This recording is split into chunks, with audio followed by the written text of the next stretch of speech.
So hello বন্ধুরা, আপনারা দেখেছেন যে আমি সাইকেল নিয়ে কেদারনাথ গেছিলাম বাবার উদ্দেশ্যে। তো আমি 1 মাস হয়েছে বাড়ি ফিরে গেছি। আমি আবার নিজের কাজে ব্যস্ত হয়ে গেছি। বাবার সাথে করতে গেছিলাম দেখা। বাবা আমায় নিজেকে চিনিয়ে দিয়েছে বাবার মন্দিরে গিয়ে। আমি নিজেকে খুঁজে পেয়েছি ওখানে গিয়ে। তাই আজকে যাচ্ছিলাম মাল আনতে দোকানের।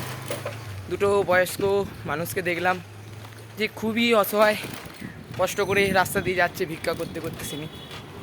তো সেই মানুষটাকে আমি যতটা পেরেছি নিজের থেকে হেল্প করেছি।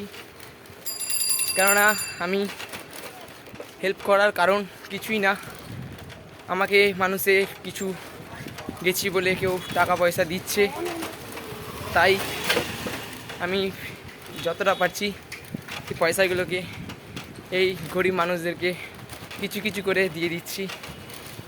তাই আপনাদেরকে একটাই কথা বলবো যে আপনারা যে কোনো বয়স্ক মানুষকে দেখুন না কেন, আপনার যেইটুকু সামর্থ্য, যেটুকু আপনি পারবেন দিতে, সেটুকু দিয়ে আপনি মানুষটাকে হেল্প করুন। দেখবেন তার থেকে খুশি আর আপনি কিছু পাচ্ছেন না।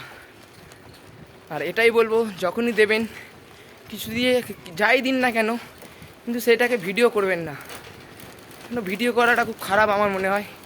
তাই আমিও যখন সেই মানুষটাকে কিছু দিয়েছি, তাই আমি ভিডিওটা করিনি, জাস্ট আপনাদেরকে জানালাম যে আমি এরমভাবে মানুষটাকে হেল্প করলাম, কিছু খাবার তুলে দিলাম সেই দুটো মানুষকে। তাই আপনারাও চাইলে এটা অবশ্যই করতে পারেন, দেখবেন বহুত শান্তি আছে এই কাজটা করে। তাই আপনারা মানুষের পাশে দাঁড়ান, যারা খুব কষ্ট করছে, গরিব মানুষ দেখছেন যাদের খুব অবস্থা খারাপ, যতটা পারবেন পাশে দাঁড়ান। আর প্লিজ আপনাদেরকে একটাই কথা বলবো, কেউ ভিডিও করবেন না, চাই দিন না কেন। একটা 10 টাকার জলের বোতলও যদি আপনি কিনে দেন, প্লিজ কেউ ভিডিও করবেন না যে আপনি দিচ্ছেন।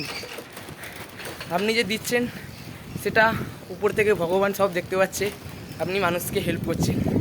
তাই একটাই কথা বলি, হর হর মহাদেব, জয় বাবা কেদার, জয় বাবা সন্দেশ্বর। আর মানুষকে এভাবে সাপোর্ট করুন। আর কিছু বলেন নেই, চলুন, হর হর মহাদেব।